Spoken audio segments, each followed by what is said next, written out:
Bonsoir à tous, très heureux de vous retrouver comme chaque semaine donc au Centre européen du judaïsme. On va traiter un sujet qui se trouve dans la paracha de Teruma et de comprendre en fait ce que Hachem voulait qu'on organise à travers le fait de faire un sanctuaire dans le désert. Ouais, quel était l'intérêt de faire un sanctuaire dans le désert? C'est marqué, donc c'est marqué dans le passouk, c'est marqué Vaïdaber Hachem el Moshe les Moradi, Hachem à Moshe en disant Daber el Ben Israël, parle aux enfants d'Israël. Veikrouli teruma. Veikrouli teruma qui prennent pour moi un prélèvement. Ouais. Mais et kolish, de tout homme, Hacheri devinu libo, qui le donnera libo, avec son cœur. Donc, Hachem il demande qu'on fasse des prélèvements, mais qu'ils ne soient pas des prélèvements qui viennent par obligation, intellectuellement par obligation, mais qui viennent par désir. Le lève, c'est le désir. Il fallait qu'on soit capable de donner avec son cœur. D'accord? Tikro et Terumati, vous prendrez mes prélèvements. Vedota Teruma, et donc on nous cite tous les prélèvements qu'on a pu faire. On nous cite qu'il y avait de l'or, de l'argent, du cuivre, des pots de laine, couleur azur, couleur pourpre, etc., de la soie. Ok. Ensuite, c'est marqué des pierres précieuses. À la fois, c'est marqué des pierres précieuses. Il y avait des pierres précieuses qui étaient sur les épaules du Kohen Gadol. Et aussi sur le pectoral, il y avait aussi des pierres précieuses. Et c'est cité à la fin. Et Hachem dit, Asuli Mikdash, faites-moi un sanctuaire.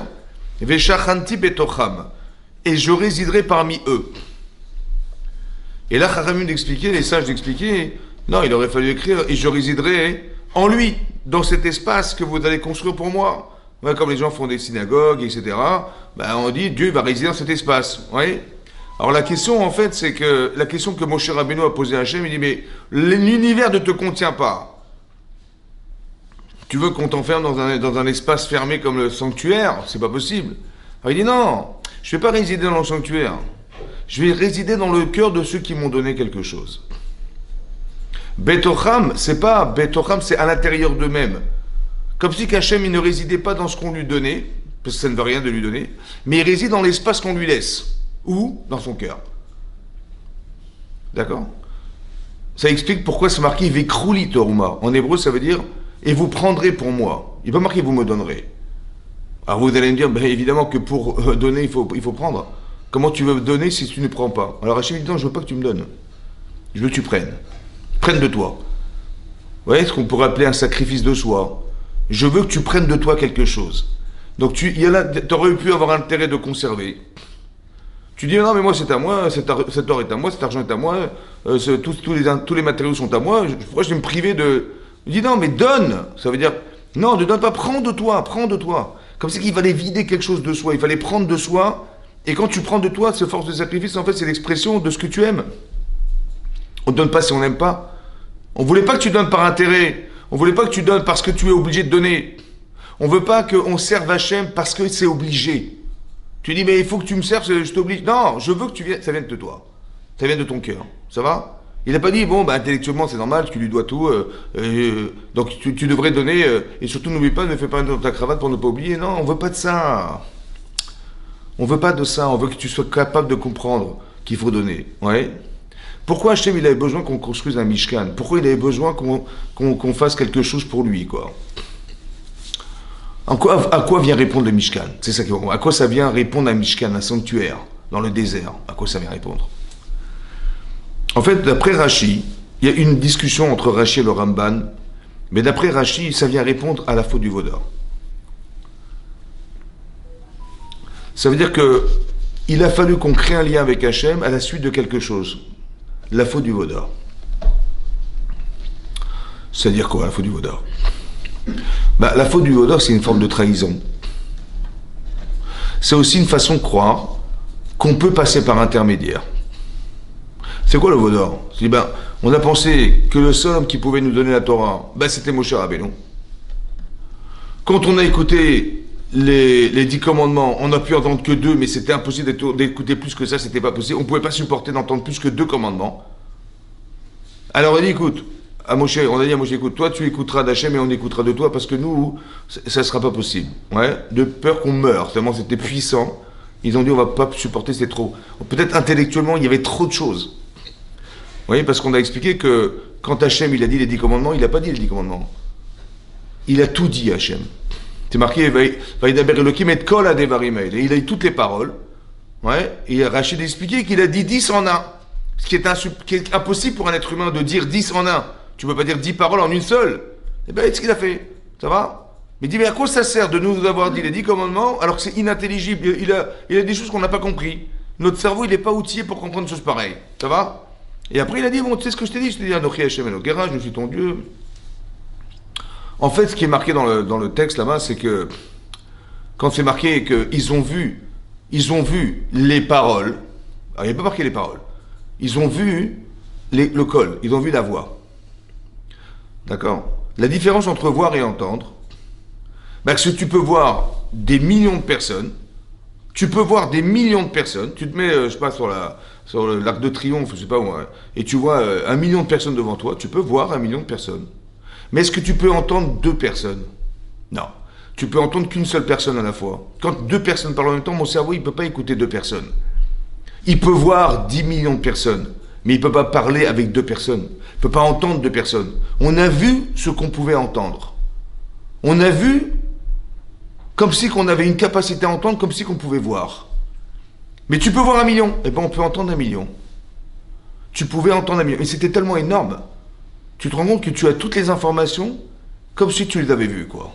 Ils ont vu les colottes, ça veut dire qu'on a donné une faculté à l'être humain d'absorber la connaissance. Tout a été dit. Il est marqué dans la Gemara dit dans Brachot Dafé, là-bas, et c'est aussi marqué dans Rashi, ici, dans la paracha de Mishpatim, qu'Hachem, il a tout dit en vérité. Il a même expliqué toutes les questions qui vont être posées un jour par des gens dans toute l'humanité.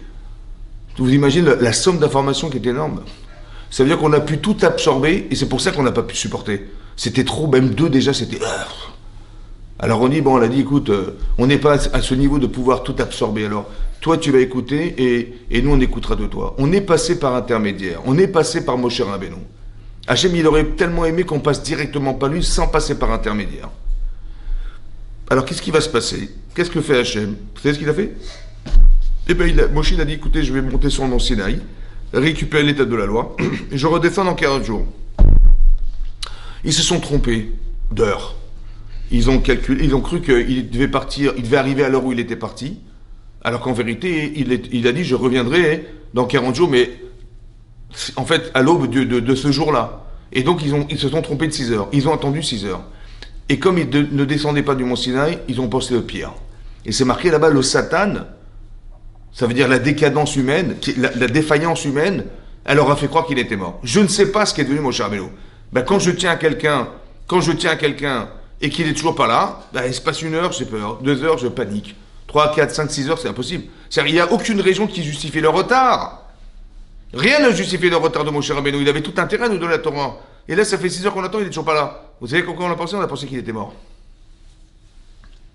Pourquoi il a fait ça? Parce que je pense qu'il a voulu dire ça. Quand tu passes que par une seule personne et que tu es suspendu à cette personne, c'est très dangereux, c'est très grave. Pourquoi? Parce que s'il est là, tant mieux, s'il n'est pas là, tu fais quoi?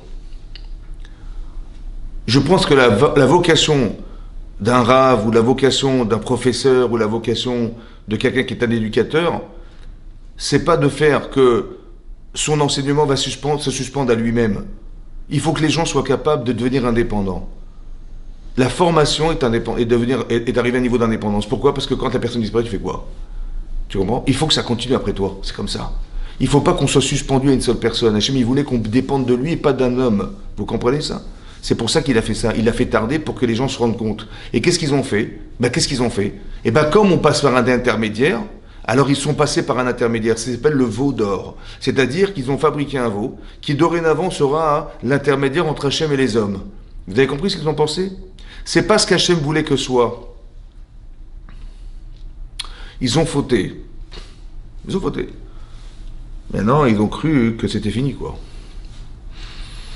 Que le projet qui a été contracté avec Hachem et le peuple juif, c'était fini, on avait arrêté. Ça va? Et finalement, qu'est-ce qui s'est passé?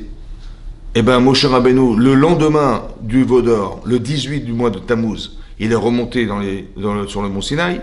Il est resté 40 jours sans boire, sans manger pour faire pardonner la faute du veau d'or. Il est redescendu le 29 Av.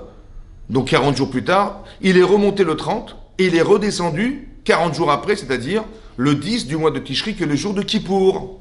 Donc on a reçu l'étape de la loi le jour de Kippour. Et c'est le jour où Hachem a pardonné. C'est pour ça que Kippour est un jour de pardon. Ce jour-là, on a cristallisé dans le temps le pardon d'Hachem qui s'appelle le jour de Kippour. Ça va? Voilà ce qui s'est passé. Maintenant, et à la suite de ça, Hachem il a dit on va faire le Mishkan. C'est là qu'il a demandé d'après Rashi qu'on fasse le Mishkan. Après la faute du Vaudor, après qu'on ait reçu la Torah, c'est là qu'Hachem a demandé à ce qu'on fasse le Mishkan. Pourquoi il a demandé précisément à ce moment-là? D'accord? Comment ça se comprend? Pourquoi il a demandé à ce moment-là? En fait, il y a une Gemara dans Ta'anit, à la fin de Ta'anit. La Gemara dit qu'il n'y a pas de jour plus joyeux pour le peuple juif que le jour du 15 Av, le jour où les filles, elles sortaient, ouais, c'était la Saint-Valentin, les filles, elles sortaient pour se montrer, etc., et qu'elles avaient envie de se marier, donc il fallait qu'il y ait des prétendants, et c'était le 15 du mois de Av. Il n'y a pas eu de jour plus joyeux que le 15 du mois de Av, et le jour de Kippour, dit la Gemara. Pourquoi ce jour est un jour de joie? Parce que la Gemara dit, parce qu'Hachem expie nos fautes. Ça va? Expie nos fautes. Comment ça peut être un jour de joie et un jour de peur? Yamim Noraim, vous savez, quand on arrive à Kippour, c'est des jours redoutables. Donc on tremble le jour de Kippour. Comment tu peux mêler à la fois un sentiment contradictoire, c'est-à-dire de savoir que c'est le dernier jour après c'est trop tard, où on va pardonner nos fautes. Donc il faut faire teshuva, il faut se faire pardonner, il faut qu'Hachem accepte nos pardons, etc. C'est compliqué, on a peur. Qu'est-ce qui peut se passer après Kippour? J'ai peur de ce qui va se passer après Kippour. Et on me dit, tu sais, ce jour est un jour de joie. Mais comment tu peux mêler la joie et la peur? Comment tu fais pour mêler la joie et la peur? Ouais. Alors j'ai vu un sefer, il explique que, en fait, la joie vient de la peur. La joie vient de la peur. Tu as peur. Tu as peur de ce que tu es. Tu as peur de ce qui t'arrive. Tu as peur de ce que tu as fait. Et je ne sais pas ce qu'Hachem il va penser de moi. Hachem dit, écoute, je te pardonne. Ça veut dire quoi pardonner les gens? C'est comme ça. La faute, c'est un choix. J'ai fauté, c'est un choix. Je me suis trompé. J'ai fait des erreurs. Je me suis laissé embarquer. C'était plus fort que moi. En fait, c'est un choix. Mais le choix, il est tributaire d'une réflexion, d'un caractère, de connaissance ou de manque de connaissance. Tu sais pourquoi je te pardonne? Parce que ce que tu as fait, c'est ce que tu as mal pensé. Tu peux changer la pensée. Tu peux changer tes connaissances. Tu peux changer tes émotions. Tu peux changer tes intérêts. Tu peux? Alors je te pardonne. C'est parce que la faute est un choix. Oui, parce que nous, ce qui se passe, c'est qu'on caractérise les gens selon ce qu'ils font. On dit, tu es un rachat. Tu es un rachat, tu es un mécréant, je peux pas te voir. Là, ce que tu as fait, c'est dégoûtant ce que tu as fait, je peux pas te voir. En fait, il faut juste comprendre une chose. Que ce que nous faisons, c'est un choix. C'est pourquoi je te pardonne. Parce que je veux te voir autrement que comme j'imagine que tu es. Et tu peux l'être. Alors change.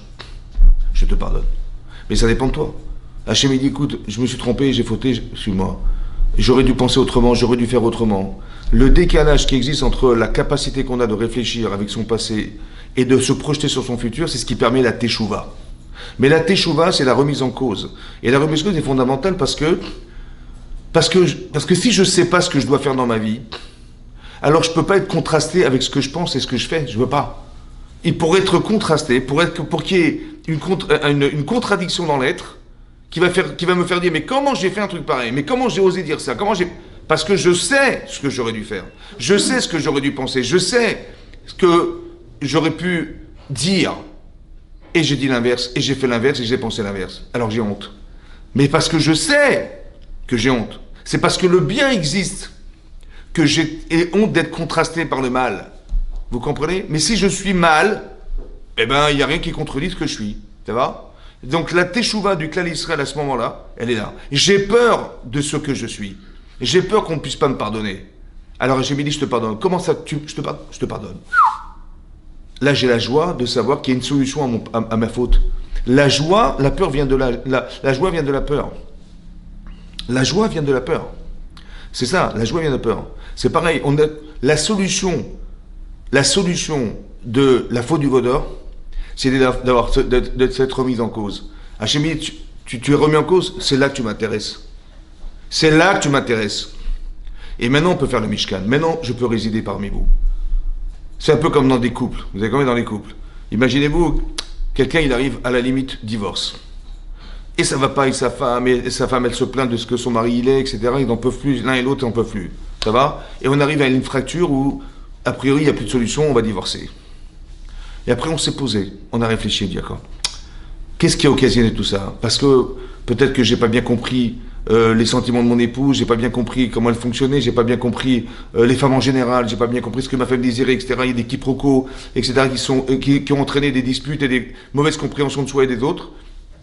Et mutuellement, on est d'accord qu'on a fait des erreurs. C'est vrai. Eh ben, c'est pas grave. En vérité, c'est même mieux que ça. C'est qu'en vérité, le mariage, c'est un filtre, en fait. Le mariage, c'est un filtre. La famille était un filtre. Un filtre quoi? De bêtises. C'est un filtre parce que si tu veux être bien avec ta femme et être bien avec ton mari, il faut que tu changes. Il faut que tu améliores. Il faut que tu comprennes. Il faut que tu t'acclimates. Il y a tellement de choses à savoir. Alors, si tu es capable de faire ce travail, super. On peut continuer à vivre ensemble, je te pardonne. Maintenant qu'on a été pardonné, c'est là que notre vie de mariage, elle démarre. Parce que j'ai la conscience de ce que j'ai failli perdre. J'ai la conscience de ce que j'ai failli perdre. J'ai failli perdre ma femme, j'ai failli perdre mon mari. Maintenant qu'on s'est réconcilié, waouh, c'est le plus beau jour de ma vie parce que je sais que je vais pouvoir démarrer quelque chose. Vous avez compris? C'est ça qu'Hachem il attendait. Peut-être qu'il attendait la faute pour que les gens se remettent en cause et aient conscience de ce qu'ils ont failli perdre. Et quand tu sais ce que tu vas perdre, alors là, on peut construire notre vie ensemble. Parce que dorénavant, tu sais ce que tu vas perdre, donc tu ne vas pas faire les mêmes erreurs de peur que tu vas perdre quelqu'un. Ça va, vous avez compris ça? C'est ça le Mishkan. Et pour que ça se construise, il faut être capable de prendre de soi et donner. Et là, la Shekhina, elle réside parmi nous. La présence divine. Elle réside dans un espace que je lui donne. Dans le cœur de chacun. Vous savez, l'amour d'Hachem pour le monde, l'amour qu'Hachem il a du monde. Si quand je prends de moi quelque chose et je donne, et que l'expression de ce que je ressens pour la personne, c'est le don que je donne. En fait, c'est quoi? Si j'aime pas beaucoup la personne, je vais donner 5 euros. Et si je l'adore, je vais lui offrir quelque chose de très précieux. Mais ce qui est précieux, c'est je perds pour donner. Je perds pour l'autre. Je perds pour l'autre. En vérité, ça, c'est l'expression de ce que je ressens pour la personne. Ça veut dire que la personne, elle réside dans l'espace que je lui ai laissé dans mon cœur. C'est ça. C'est quoi l'espace d'Hachem dans son cœur? C'est marqué dans le Zohar. Rabbi Shimon Bar Yochai, il a posé la question suivante. Il a dit, mais qu'est-ce que c'est que la création du monde? Un jour, Dieu, il a créé le monde. Ça va? Mais comment tu peux créer si t'es tout? On dit, il a créé le monde ex nihilo. S'il n'y avait rien, il a créé de rien. En fait, c'est faux, il a créé de tout, puisqu'il est tout. Ah, il est tout, alors comment il peut créer plus que ce qu'il est lui-même, puisqu'il est tout? Il est tout. Tu ne peux pas rajouter. Comment tu vas rajouter? Tu es rempli. Comment tu peux remplir plus que ce que tu es toi-même? C'est impossible. Quand il a demandé. Le Ramban, il explique, le Ramban Nachmanide, ça doit être du Zohar, c'est pareil. Il dit que la création du monde, c'est à partir d'une particule. Comme ça, il dit le Ramban, je vous le montrerai, le Ramban Nachmanide. Il a dit que la création du monde, la création, c'est quelque chose chez Katan Meod, qui est très petit, chez Enbo Mamash, il n'y a rien dedans. Il n'y a pratiquement rien. En fait, c'est un atome. Il y a un atome et un neutron qui se balade à l'intérieur. 90% de la matière est vide. Il dit, ça c'était la création. C'est ça, c'est ça. Et à partir de ça, on a fabriqué l'univers. Comme ça, il explique. Hein? Non, mais il explique, le Ramban, Nachmanide, il dit que, il y a le Rambam Maïmonide, mais le Ramban Nachmanide, ils n'ont pas vécu à la même époque pratiquement, mais il expliquait que la création du monde, c'est à partir d'un élément très très petit, qui est créé par Hachem, très petit, qui a pratiquement rien dedans, et à partir de ça, il y a une Yetzira. La Yetzira, c'est la fabrication de l'univers. Combien mesure l'univers? Alors on a calculé qu'il y a eu un Big Bang. Peut-être que ce qui a marqué dans la Torah, la première chose écrite dans la Torah, c'est Veillez or, que soit la lumière. Et les scientifiques disent, on a vu une lumière. C'était le premier jour de la création du monde, Veillez or, Hachem a dit que soit la lumière. Et ils ont vu une lumière intense qui s'est dans l'univers avec un bruit. Ils ont trouvé un bruit bizarre dans l'univers. Ouais, c'était dans les années 1930, je crois. Ils ont découvert, avec une sorte de radar. Ouais, ils ont entendu un bruit bizarre qui était récurrent. Et donc ils ont dit, ils ont entendu ce bruit. Ouais, un bruit avec une lumière. Et ils ont calculé que la vitesse de la lumière, c'est 300 000 km/s. Et cette lumière-là, elle était présente il y a 13,7 milliards d'années-lumière. 13,7 milliards d'années-lumière. Maintenant, qu'est-ce qu'a fait Hachem pour créer l'univers? Alors dit le Zohar, il n'a pas créé en plus. Il s'est retiré pour. Il s'est retiré pour nous. L'espace qu'il a retiré pour nous, c'est ces 13,7 milliards d'années-lumière. C'est un espace vide dans lequel il a créé tout ce qu'il a créé à l'intérieur. Tout ce qu'il a fabriqué à l'intérieur de cet espace vide, c'est l'univers, toutes les galaxies et la Terre au milieu. Ça va? Voilà ce qu'il a fait. C'est quoi cet espace? Comme si que je me retire pour. Vous savez ce que c'est ça? C'est l'espace qu'il a laissé dans son cœur pour nous. Quand je donne, j'ai dit tiens je t'aime, et ben je donne quelque chose. Mais je donne quoi? Ben je donne ce que tu représentes pour moi. Donc je me suis privé, j'ai pris de moi pour. Cet espace-là, c'est celui mien, ça. Mais celui d'Hachem, c'est l'univers. Il a créé l'univers, il s'est vidé de l'univers. Il s'est vidé pour créer l'univers. Il s'est retiré. Comme je me suis privé pour. Je me suis privé de cet argent pour. J'ai donné un peu de mon sommeil pour. J'ai donné un peu de mon argent pour. J'ai donné un sourire. J'ai donné une parole. Je me suis privé de ça, je te l'ai donné. Et bien ça, c'est l'expression de ce que je ressens pour toi. Et bien cette expression-là, c'est celle d'Akadosh Baruch Hu en créant le monde pour nous. Combien il nous aime? Tu sais combien il nous aime? Il nous aime que l'espace qu'il a laissé, il est de 13,7 milliards d'années-lumière pour nous. C'est ça l'espace qu'il a créé. C'est l'espace qui est dans son cœur. Je ne parle pas de ce qu'il est lui. Mais c'est ça l'espace. Vous avez compris? Voilà. Et c'est comme ça qu'Hachem réside dans l'espace des gens. Ça veut dire qu'ici, c'est marqué clairement qu'on a dû faire des dons. Mais les dons qu'on a fait, Hachem, il n'a pas besoin de ces dons. On avait besoin de passer par intermédiaire, c'est ce qu'on a choisi. Alors il dit, on va passer par intermédiaire. Lequel? Vous allez faire le Mishkan. Comme si que, d'après Rashi, si on n'avait pas fait la faute du Vaudor, on n'aurait pas eu besoin de passer par le Mishkan. Vous comprenez? On n'aurait pas eu besoin de passer par intermédiaire. C'est parce que la conception humaine, qui a été celle que nous avons nous-mêmes, c'est de comprendre qu'on passe par intermédiaire. Tu te réchauffes par le soleil, tu manges, c'est des intermédiaires qui te font vivre en fait. Et comme on n'est pas capable de dépasser cet intermédiaire, alors on va vivre. Alors jamais dit, c'est pas grave, on va faire un Mishkan. Mais la résidence, c'est juste pour permettre à Hachem d'exister en nous. En fait, le Mishkan n'est pas la représentation de où est-ce qu'il va résider. Il ne réside pas dedans. Il réside dans la capacité qu'on a de donner. Vous avez compris? Où est-ce que tu sais que tu aimes ta femme? Parce que la preuve, c'est que j'ai pas fait un nœud dans ma cravate pour me souvenir. C'est parce que j'avais envie, j'attendais cette date, la date de son anniversaire. Ça va? Et ben j'ai donné de moi, j'attendais cette date. Elle est présente dans ma vie. Mon mari, il est présent dans ma vie. C'est pareil. Vous avez compris? C'est ça. C'est pas qu'il faut que je fasse un nœud pour me souvenir que c'est le jour, et si j'oublie ou je l'ai marqué dans mon agenda. Non, ça c'est que ce que tu ressens intellectuellement, mais je veux pas que ça soit un ressenti intellectuel. Il n'y a pas marqué et vous donnerez avec votre cerveau. Il y a marqué avec ton cœur tu donneras. C'est pas pareil. D'accord? Quand tu aimes, tu pas. Et là, la résidence qui est dans ton cœur, comme si on devait se fabriquer à l'intérieur de soi-même un Mishkan, où Hachem doit résider. Mais comment ça marche? Parce que tu fais don de toi-même. Tu fais des efforts dans ta vie pour faire accéder à Hachem dans ton existence. C'est ces efforts en vérité qui vont être la preuve et l'espace que tu lui laisses pour faire que ça puisse résider. C'est pour ça qu'avec ça, on va comprendre une chose très importante. C'est marqué dans la paracha qu'ils ont donné de l'or, ils ont donné de l'argent, ils ont donné du cuivre, etc., etc. Et plus on avance, et plus ça descend en valeur. Ils ont des dépôts, ils ont donné des choses comme ça. Et à la fin, c'est marqué qu'on a donné des pierres précieuses. Bizarrement, c'est marqué des pierres précieuses. À la fin, il y avait des pierres précieuses qui étaient sur l'épaule du Kohen Gadol et des pierres précieuses qui étaient sur le pectoral du Kohen Gadol. Mais ces pierres précieuses, elles valaient très très cher. D'où on sait? Parce que l'Agma dans Kiddushin a dit qu'une fois, il a manqué des pierres précieuses sur le Choshen, le pectoral du Kohen Gadol. Ouais, elles sont brisées, il fallait les changer ou il fallait les remplacer. Et on a été voir un monsieur qui s'appelait Dana Ben Netina. Ouais, Dama Ben Netina, c'était un monsieur, c'était un non-juif. Il avait des pierres précieuses là-bas. Et donc les Khamim ont été le voir. Et ils ont dit, on veut t'acheter tes pierres précieuses. Il a dit, mais je suis désolé, mais mon père dort. Et la clé de son coffre, elle est sous son oreiller, je ne peux pas le réveiller. Il dit, on est prêt à te donner 600 000 pièces d'or. Il a refusé. 800 000 pièces d'or. 800 000 pièces d'or pour se payer les pierres qui manquaient. 800 000 pièces d'or. C'était une somme exorbitante. Elle valait cher. Le Orach Chaim HaKadosh, ici, dans le Chumash, il pose la question. Comment ça se fait que si elles valaient tellement d'argent, elles ont été citées à la fin de la liste? Il fallait les citer les premiers de la liste. Avant l'or et avant l'argent et avant le cuivre, elles avaient une valeur très très précieuse. Pourquoi on les a citées à la fin? Alors il donne deux réponses. La première réponse qu'il donne,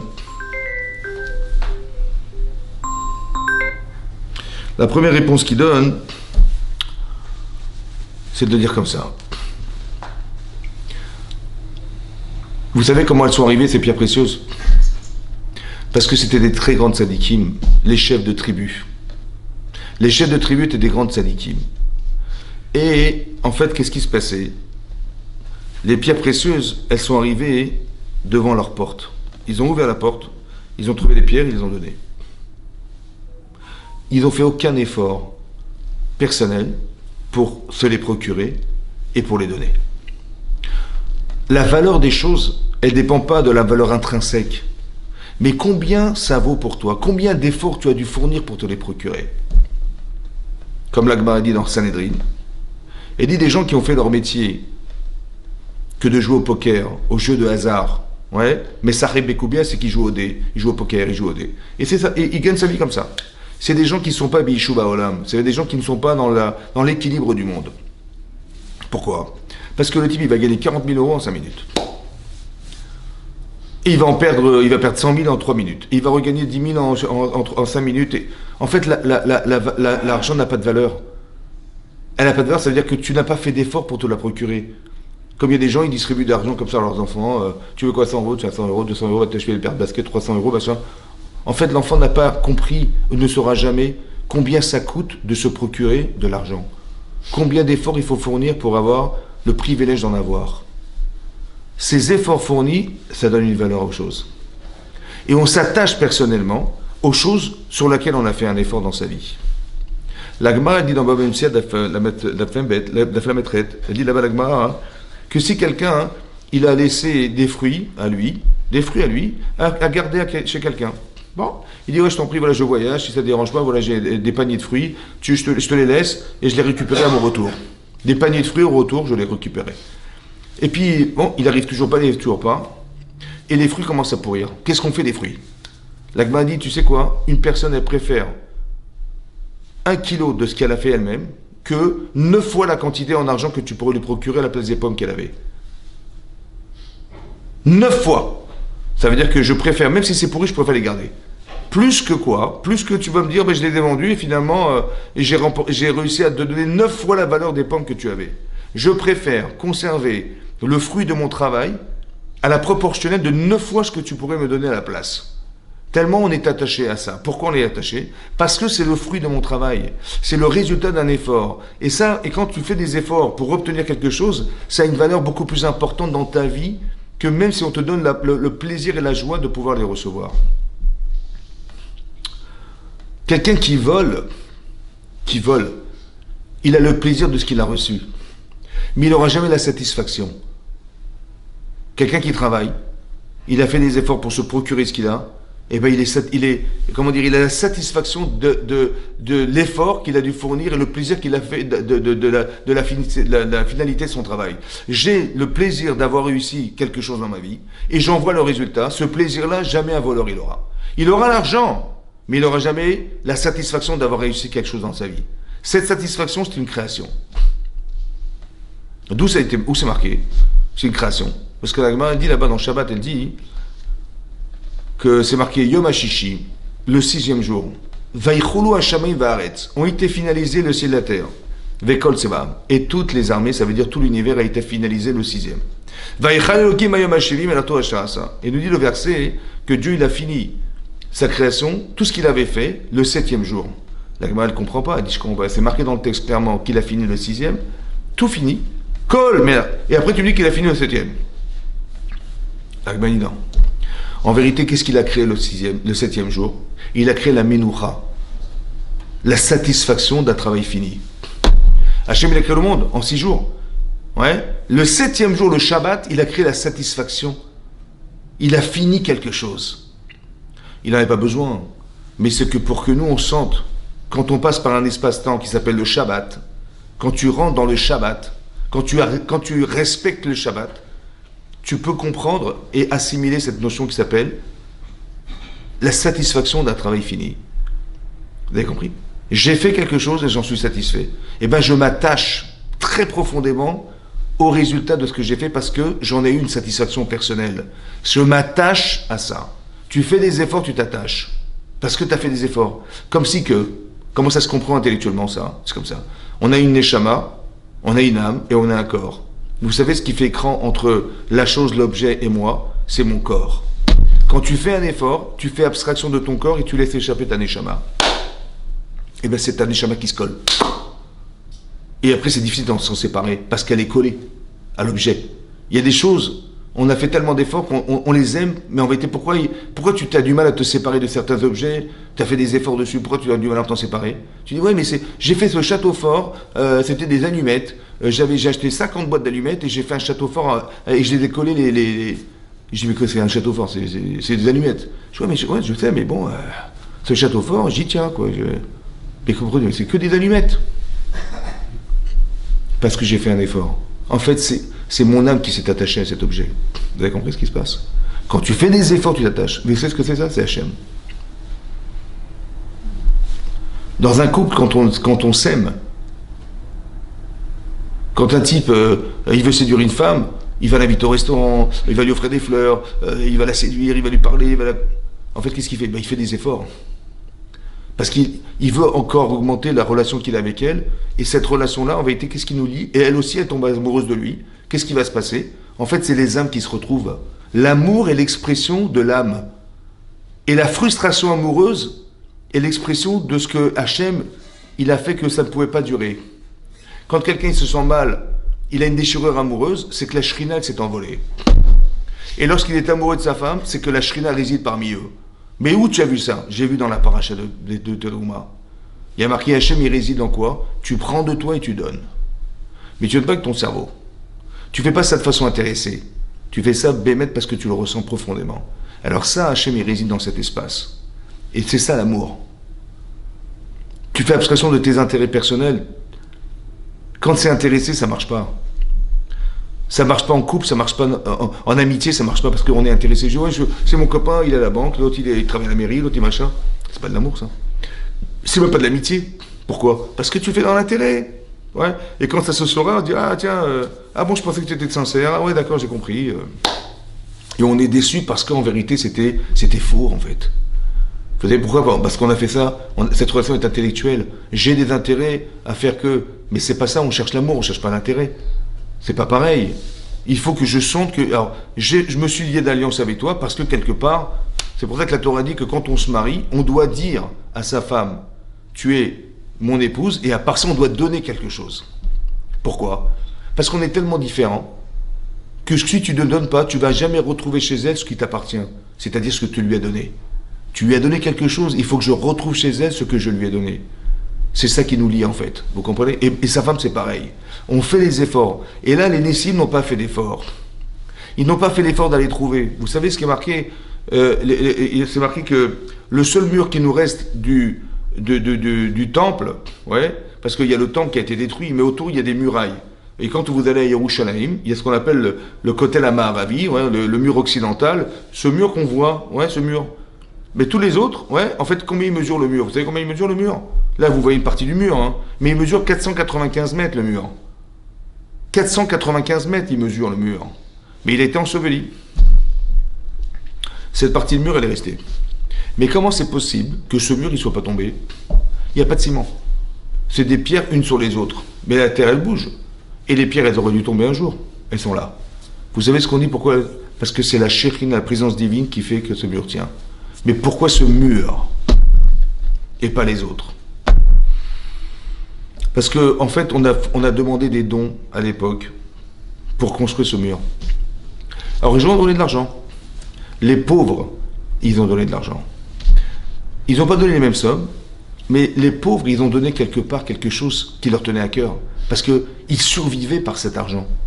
Ils disent, pas grave, on va le donner pour construire le mur. La Messirut Nefesh, c'est-à-dire le don de soi, c'est ça qui est marqué là. Il faut que tu prennes de toi quelque chose. C'est pas que tu te prives. Quand je donne à manger à mes enfants, je ne me prive pas. Mais je prends de moi et je donne.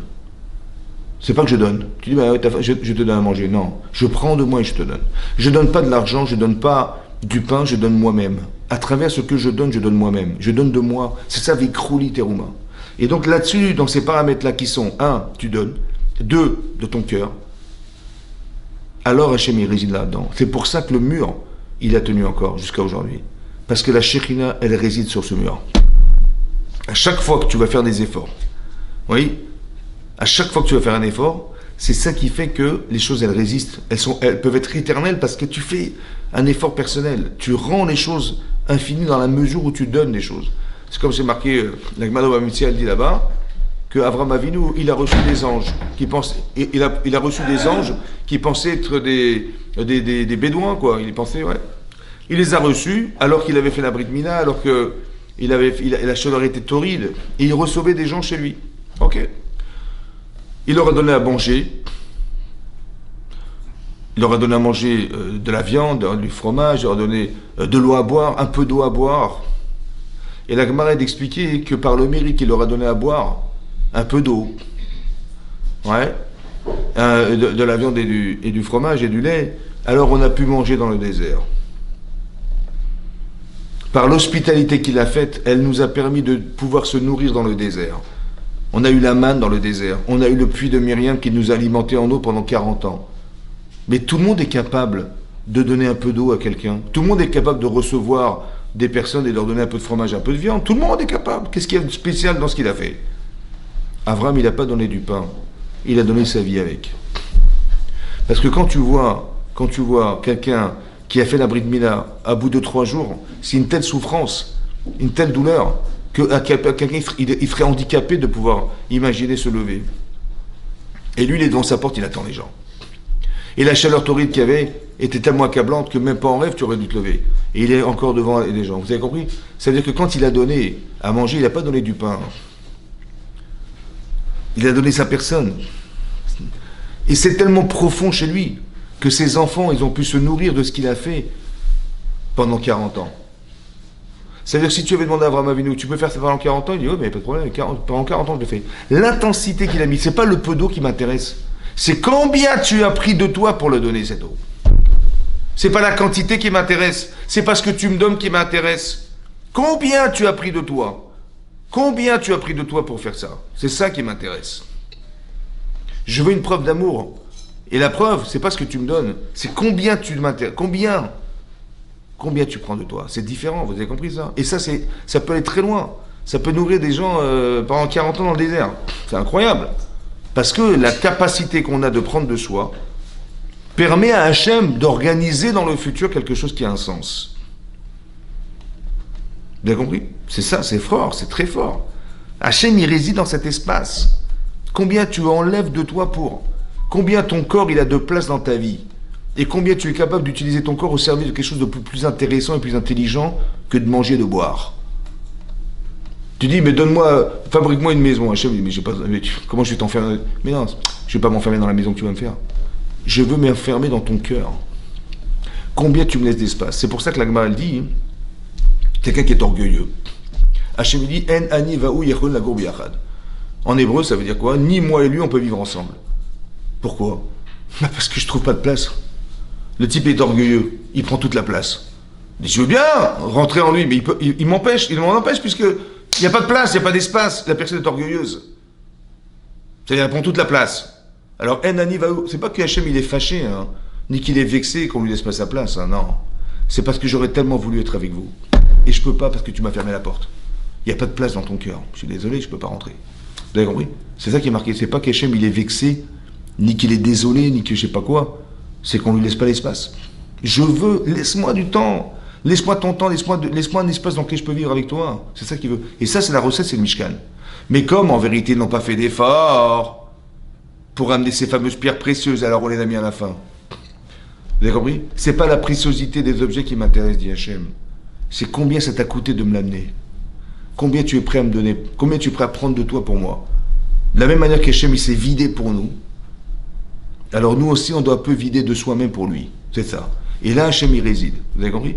Comme si que l'espace que prenait mon corps dans l'intérêt que j'avais d'exister était secondaire par rapport à la volonté profonde que j'avais de vivre. pour quelque chose, dans un projet personnel. C'est là que ça réside. Vous avez compris? Il y a des gens qui cherchent à faire du fric. Non, essaye de faire ce que tu aimes. Pense pas argent. Fais ce que tu aimes. Et après, l'argent viendra. Mais fais ce que tu aimes. Fais ce que tu désires. Fais ce que tu sens être une vocation chez toi. Vous avez compris? C'est ça qu'il faut que tu fasses. C'est le cœur qui compte, c'est pas la tête qui compte. La tête, elle viendra. Si tu n'as pas envie, ton cerveau n'ira pas chercher des choses que tu n'as pas envie de faire. Et envie. Et envie. Viens d'abord, démarre du cœur et après tu vas comprendre. Il y a ce qu'on appelle l'intelligence émotionnelle. Ça veut dire que tu peux comprendre des choses qu'à la mesure de ce que tu ressens. Si tu ressens rien, tu ne vas pas comprendre. Je ne comprends pas. Mais oui, parce que tu ne ressens rien. Comment tu veux que ton cerveau il aille chercher une information alors que tu n'en as pas envie? Vous avez compris ça? C'est-à-dire que cette émotion elle est fondamentale. C'est-à-dire qu'il faut que tu aies désir, il faut que le désir soit puissant. Et plus il est fort, et plus tu diras, je ne suis pas contenté, non, j'ai pas fini, non, j'ai pas compris, non, je vais y arriver. Vous avez compris? Mais tout ça, ça dépend d'une chose importante, c'est le désir. Et ce désir va provoquer chez toi une faculté à pouvoir faire des efforts pour obtenir ce que tu désires. Et ça, tu vas t'y tenir. Et ça, tu vas t'accrocher à ça. Et ça, tu vas aimer le produit de ça. Vous avez compris? Un type, il est agriculteur, il a fait des pommes. Ouais. La lacha, c'est que tu peux pas, les pommes, elles sont pourries, tu les gardes. Mais elles sont pourries, vous voulez les vendre? Non, parce qu'il préfère 1 kilo de pommes, même pourries, qui est le produit de son travail, que 9 fois la quantité que tu pourrais lui apporter de pommes. Il s'en fiche du reste, il veut ça. Vous avez compris? C'est ça qu'il veut ses pommes, il veut le résultat de son travail. Et ce que je vous dis, c'est pas de la réflexion, en fait, c'est naturel. Un enfant, il a 5 ans, ouais, il se trouve à la crèche, il a 5 ans, ouais. Et la bonne femme, elle a dit, écoutez, les enfants, on va faire un dessin pour vos parents, et on va leur proposer, vous allez leur offrir ce dessin pour Shabbat. Ça va? Ok. Donc le garçon, il dit ok. Il veut dessiner son père et sa mère. Alors qu'est-ce qu'il fait? Il prend son crayon, et il fait un rond. Bon, difficilement, il a du mal à faire un rond, c'est dur à faire un rond. Bon. Et sur ce rond, il fait un bâton. Ouais. Et il fait un bâton et 2 petits bâtons à droite à gauche et 2 bâtons en bas et des petits bâtons qui vont au bout des petits bâtons. Il a fait son papa.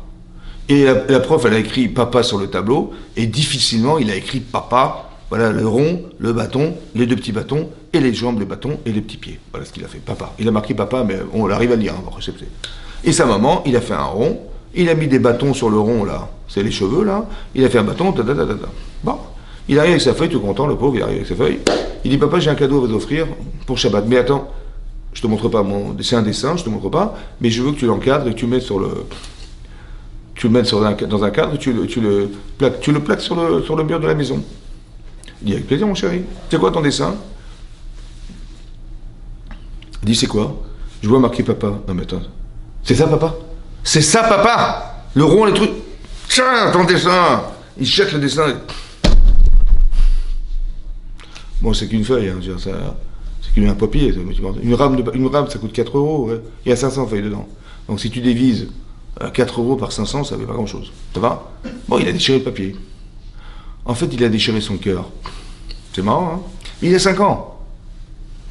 Il a que 5 ans. Tu dis, oh, il y a un choc comme ça. Quand tu as déchiré la feuille, le cœur, il s'est déchiré en même temps. C'est marrant, hein? Comment c'est qu'il s'est déchiré en même temps le cœur de l'enfant? Il a déchiré la feuille. Vous savez pourquoi? Parce que combien ça a été dur pour lui de faire un rond. La prof, elle a dit, on va faire un dessin. En vérité, j'aurais préféré dans la cour en train de m'amuser. Eh bien, j'ai dit non à la cour et j'ai dit oui au dessin. Et j'ai fait des efforts et j'ai fait le rond. Et ça a été compliqué de faire le rond. Et le bâton bien symétrique avec les bâtons. Oh, il s'est cassé la tête. Ouais. En fait, il a fait abstraction de soi pour. Sa neshama, elle s'est collée à la feuille. Donc quand le père, il a déchiré la feuille, il a déchiré son cœur. Vous comprenez que c'est logique? Donc c'est pas parce qu'on a intellectualisé la chose, c'est parce que naturellement c'est comme ça. Quand tu fais des efforts, tu t'attaches à la chose que tu as faite. C'est comme ça. Là, ils n'ont fait aucun effort pour obtenir ce qu'ils ont eu. Ils n'ont rien fait du tout. C'est pour que la Torah dit, ça c'est pas un don, ça. Ça t'a rien coûté. Tu l'as reçu gratuitement. Tu rends gratuitement ce que tu as reçu. Il n'y a rien dedans, c'est vide. Je ne veux pas de ça. Je veux que tu saches que tu as fait des efforts. Vous avez vu qu'on doit apporter les bikurim. Les bikurim, c'est les prémices au Beth Amikdash. Et bon, on amène un petit panier avec des fruits dedans. Les premiers fruits qui poussent, on les met dans un panier, on les amène chez le Kohen. Mais pourquoi les premiers? Les premiers. Parce qu'en vérité, ces premiers, j'y tiens. j'ai pas envie de les donner. C'est le produit de mon travail. Les premiers, non. Les derniers, les premiers, non, amène-moi les premiers. En fait, je t'ai pas demandé grand-chose. Je t'ai demandé quelques fruits. Mais les premiers, celles auxquelles tu tiens, tu vas faire un effort de donner les choses auxquelles tu tiens. Là, c'est un don. Si on te les a donnés, tu les as rendus. Mais si tu as fait des efforts pour les obtenir, et que ces efforts, tu es prêt à les sacrifier pour quelqu'un que tu aimes, c'est différent. Vous avez compris ça? C'est ça qu'Hachem il veut qu'on fasse. Là, il n'y a pas eu d'effort. Alors, on les a cités à la fin dans la liste, parce qu'il n'y a pas d'effort personnel. Une deuxième explication que donne le Ohr HaChaim Akadosh, et qui est aussi marquée dans Rashi, dans la paracha de Kitissa. Là-bas, il y a marqué un Nessiim. Les Nessiim, c'est les chefs de tribu. Ils ont dit, bon écoute, ils ont dit, il faut faire des dons. Ils disent, bon, qu'eux, ils amènent ce qu'ils peuvent, et nous, on amènera le reste. Voilà ce qu'ils ont dit, les chefs de tribu. Que les Israël amènent ce qu'ils peuvent apporter, et nous, on amènera le reste. Ce qu'ils ne pourront pas amener, on amènera nous. Et ils ont amené les pierres précieuses. Mais là-bas, Rachid nous explique qu'ils ont, au lieu de se presser d'amener, combien tu désires, pas combien tu as fait d'efforts, combien tu désires amener, comme tu as été fainéant, et tu as dit, bah, qu'ils amènent et on amènera à la fin. Alors on leur a enlevé un petit yud dans leur nom. Enlever un yud dans un nom, ouais. On dit quoi? Bon, il a enlevé un petit yud, c'est pas grave. Non. C'est exactement comme le Midrash d'expliquer que Sarai, elle s'appelait Sarai. Et on l'a appelée Sarah. On lui a échangé le yud avec un hé. Ça va? Et là-bas, c'est marqué dans le Midrash que le yud, il s'est plaint. Il a dit, mais je suis désolé, j'étais dans le nom de Sarai. Et maintenant, on m'a enlevé et je suis seul. Il dit, Hachem, ne t'inquiète pas, on va te rajouter dans Yeshua Binoun. Quand Moshe Rabbeinu, il a su que les Meraglim, les explorateurs, ils allaient peut-être dire de la médisance, il n'a pas voulu que son élève qui était Hoshea Binoun, il tombe là-dedans. Alors il a rajouté un petit yud. Yehoshua, tu seras la Yeshua, c'est-à-dire tu seras sauvé, on va dire, sauvé. Le petit yud, on a rajouté. Donc le yud qu'on avait pris de Sarai, on l'a rajouté dans Hoshea, qui devient Yehoshua. Ça va? Mais vous avez vu, on a juste rajouté un petit yud. On a retiré une lettre.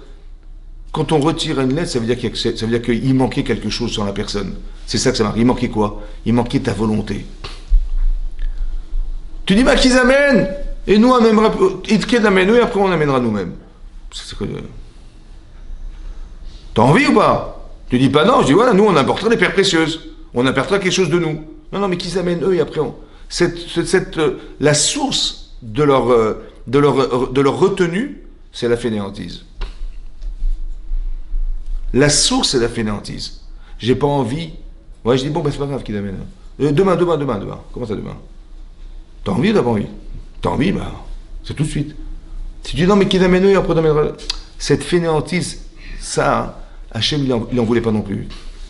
Soit il n'en voulait pas parce qu'ils n'ont pas fait d'efforts pour se procurer les pierres.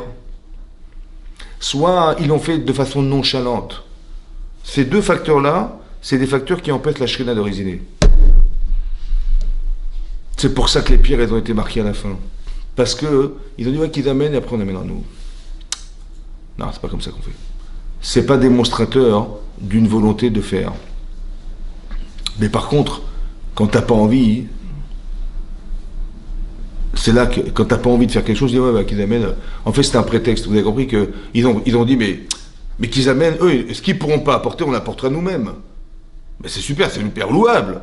Parce qu'ils apportent ce qu'ils peuvent et nous, s'ils peuvent pas, nous on sera derrière, on amènera. C'est louable. Rachid dit non, c'est de la fainéantise. C'est incroyable que l'argumentation qu'on peut avoir dans sa vie, elle n'est pas liée du tout à ce qu'on pense. Mais elle est issue d'autre chose. Ça s'appelle être fainéant. J'ai pas envie de faire des efforts. J'ai en vérité. Mais je dis pas qu'ils amènent. Mais pourquoi tu dis qu'ils amènent? Amène ce que t'as. Non, qu'ils amènent eux. Pourquoi t'as dit qu'ils amènent eux? Et après on amènera. Après. Pourquoi après?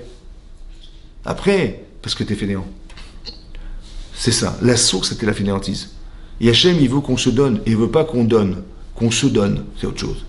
Soit tu te donnes parce que tu as envie, soit tu donnes parce que ce que tu te prives d'avoir, tu lui donnes. C'est autre chose. Vous avez compris? Je me suis privé de quelque chose. J'aurais pu garder pour moi, j'ai dit non, je donne. Super. Mais tu n'as pas peur de demain? Je dis non, je n'ai pas peur. Ou alors, alors si tu donnes, j'ai dit non, tout à l'heure. Prends ça tout à l'heure.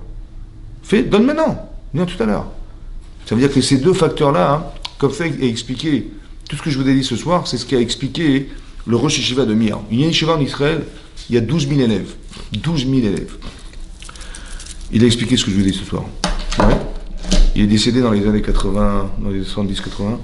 Mais ça veut dire qu'il avait expliqué ici ce que le roi Chaim il voulait nous faire comprendre à travers cette paracha, c'est que si on a mis à la fin de la paracha, de la fin de la liste, les pierres précieuses alors qu'elles avaient une grande valeur vénale, c'est qu'en vérité, ce qui compte, c'est pas ce qu'on donne. C'est pas la valeur de ce que ça représente. C'est combien tu as fait d'efforts pour le donner. Combien ça t'a coûté de le donner. C'est ça. C'est là-dessus que ça se ressent. Vous comprenez? C'est ça. Et là, la Shrina, elle réside. La Shrina. C'est pour ça que dans la Torah, c'est marqué dans la Gemara, dans Sota d'Afyud Zayin. La Gemara dit là-bas hein, que Rabbi Akiba, il a expliqué que pourquoi un homme s'appelle Ish et une femme s'appelle Isha.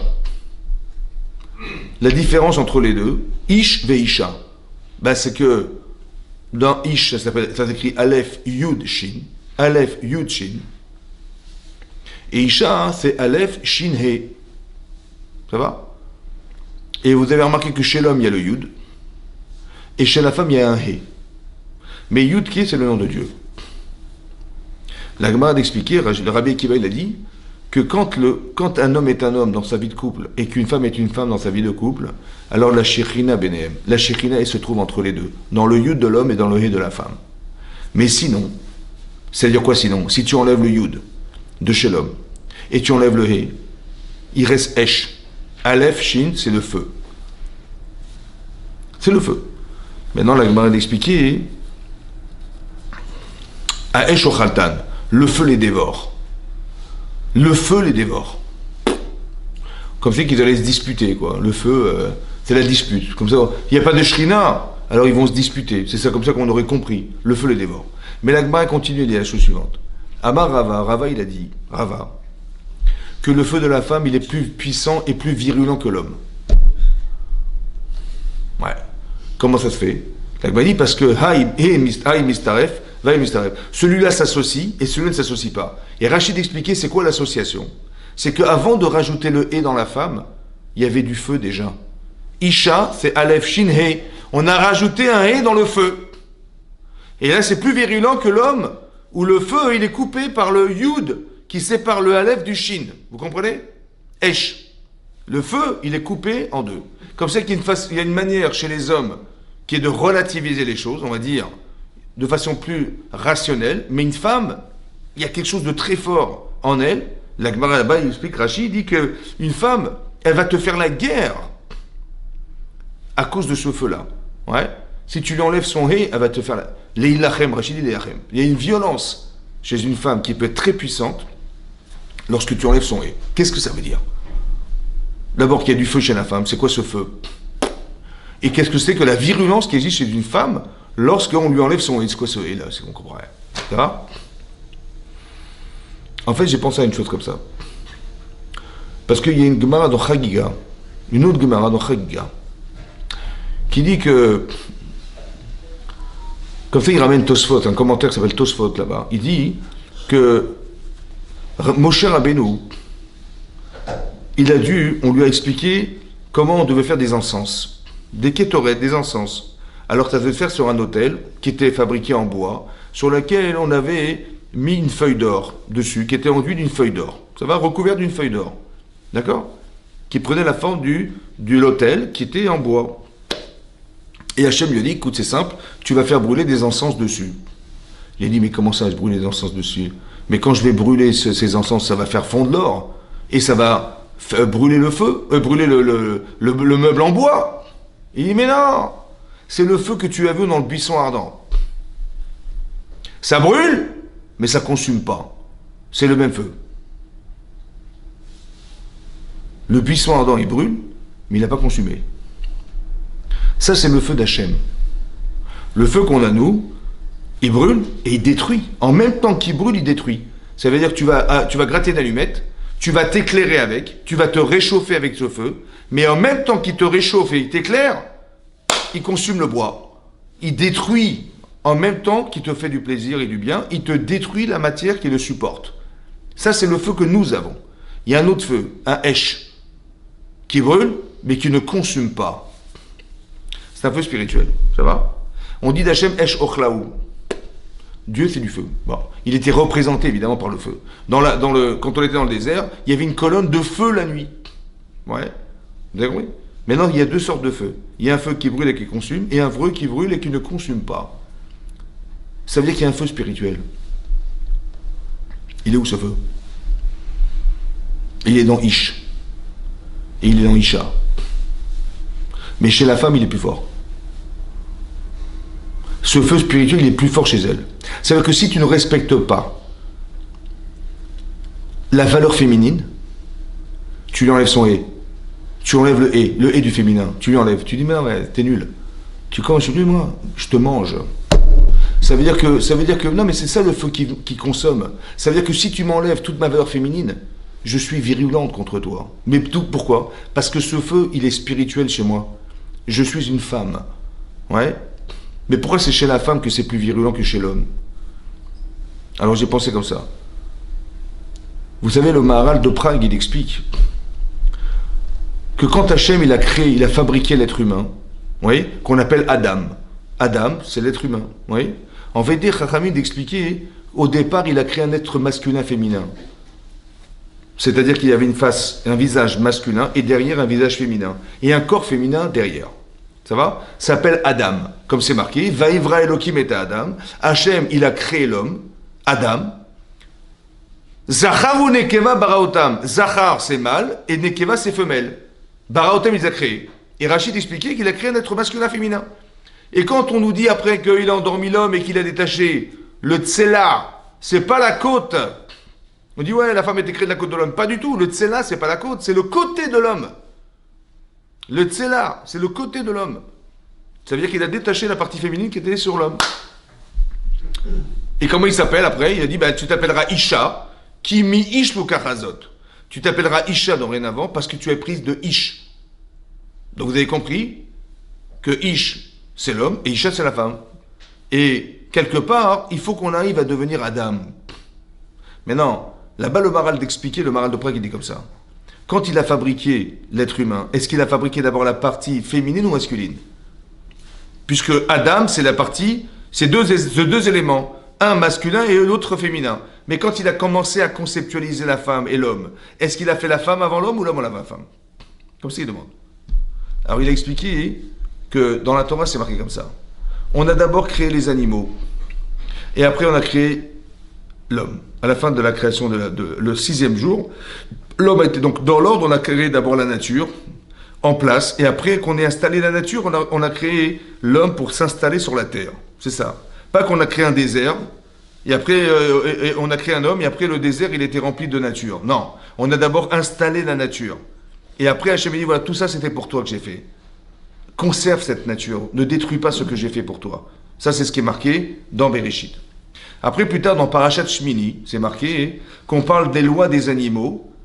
Qu'est-ce qu'on peut manger, quels animaux on peut consommer, et ce qu'on ne peut pas consommer.